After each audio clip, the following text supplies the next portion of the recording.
శీలురైన ముఖ్యమంత్రి ఉంటే ఎంత బలంగా చేయాలో నాలాంటి వాడు నేర్చుకుంటాడు. ఎప్పుడు ఒక సీనియర్స్ దగ్గర మనకంటే అనుభవజ్ఞుల దగ్గర తీసుకుంటాం.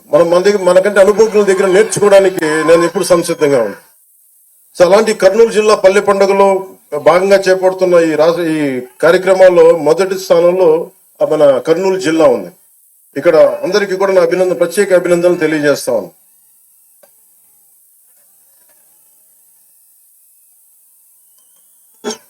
మీరు మారలే.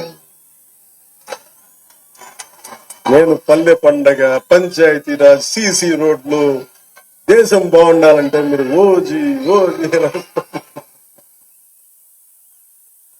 సరే కానివ్వండి, నేను ఏం చేస్తాను. మీ శక్తి ముందు శబరి గారికి కూడా చెప్తున్నా, బైరెడ్డి శబరి గారికి కూడా నాకు కూడా వీళ్ళ శక్తి ముందు నా శక్తి కూడా సరిపోదాం. మనం వీళ్ళు గొడవ పెట్టుకున్నా నేను కూడా ఆగలేను. అందుకని వీళ్ళకి నమస్కారాలు తెలియజేయడం తప్ప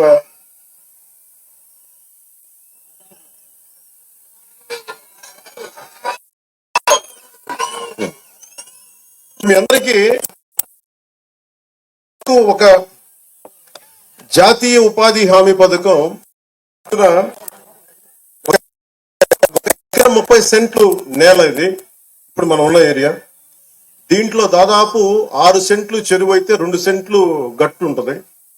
సో దీనికి మొన్న గౌరవ శాసనసభ్యులు చాలా సార్లు మీకు ఎవరైనా సరే గత ప్రభుత్వంలో జాతీయ ఉపాధి హామీ పథకం ఎంత గొప్పది అనేది ఎవరు మీకు తెలియజేయలేదు. ఎవరు లబ్ధి పొందుతారో తెలియదు. ఈ రోజు నేను మీకు పరిచయం చేయదలుచుకున్నా.